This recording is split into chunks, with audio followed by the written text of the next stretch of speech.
안녕하세요. 대박파파입니다. 추석 전에 5개 종목의 청약이 있습니다. 한 번에 간략하게 체크해 드리고 저희의 청약 포지션을 말씀드리겠습니다. 이 5개 종목이고요. 바이오 플러스부터 프롬 바이오까지 있고 청약일들이 이렇게 겹쳐 있기 때문에 이 중에서 비례 청약은 선택해서 하셔야 합니다. 증권사는 참고 바라시겠고요. 청약 자격도 참고하시면 됩니다. 여기 나와 있는 14일이라고 되어 있는 종목들 청약 자격은 전부 그 온라인 비대면 계좌 개설 기준입니다. 간략하게 분석해드리면 바이오 플러스는 필러 및 그 위에 신사업을 하고 있고요.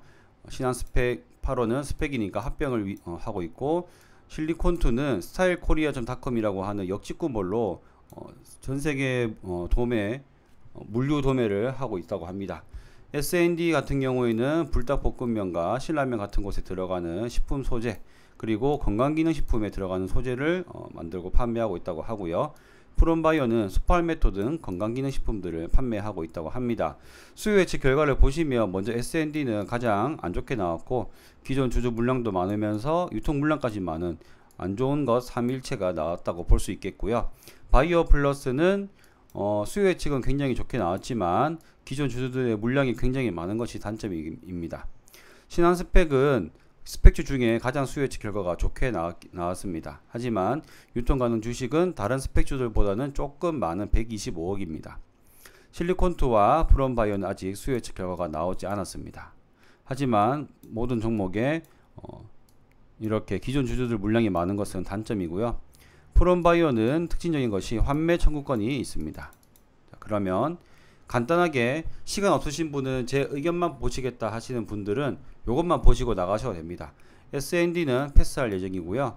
신한스펙 8호는 균등이랑 비례 중에 고를 건데, 이 비례는 경쟁률이 낮을 때 대출 없이 할 예정이고요.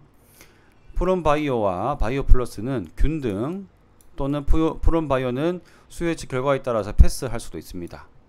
실리콘2 같은 경우에는 균등은 할 것이고요.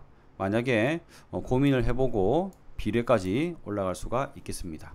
만약에 대출을 하게 된다면 저는 실리콘2를 활용을 하게 될 것이고, 나머지는 균등 또는 패스가 되겠죠.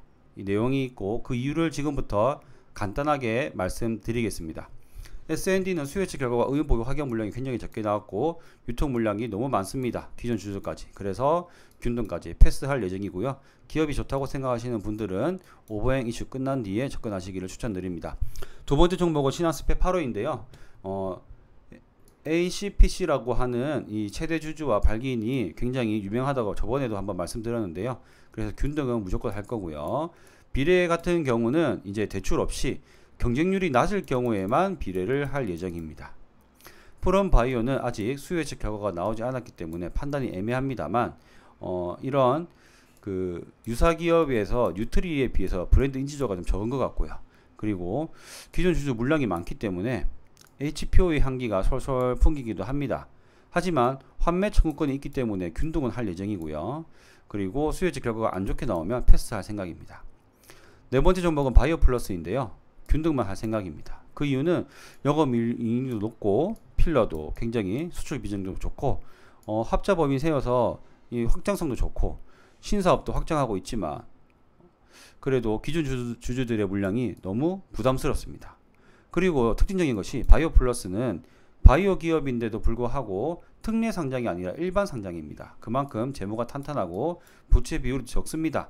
하지만 기존 주주들의 물량 그리고 전환사채 전환권 등이 부담이 되기 때문에 저는 균등으로 생각하고 있습니다. 저는 균등 할 예정입니다. 마지막 종목이 실리콘2인데요. 실리콘2는 높은 한류의 관심을 활용할 수 있는 스타일코리아.com을 운영하고 있고요. 역직구몰이죠. 그래서 높은 확장성과 꾸준한 성장세를 보이고 있습니다. 매출액도 올해는 1000억을 보고 있다고 하고 영업이익도 늘어나고 있습니다. 2021년 이제 상반기 순이익이 이건 순이익입니다. 52억인데요.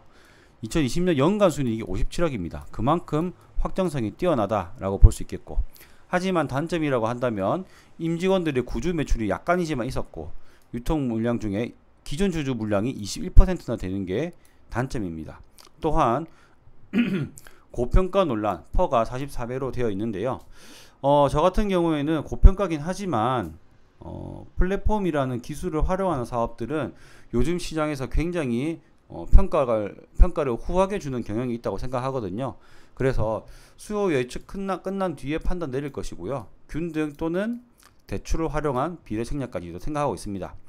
제가 제일 좋게 보는 종목은 실리콘투라고 말씀드릴 수 있겠네요. 하지만 이것도 무조건 풀청약이다 라고 말씀드리기 좀 애매한 점이 있다는 점 알아주셨으면 좋겠습니다. 정리하면 이렇게 된다는 거 짧게 설명드렸습니다.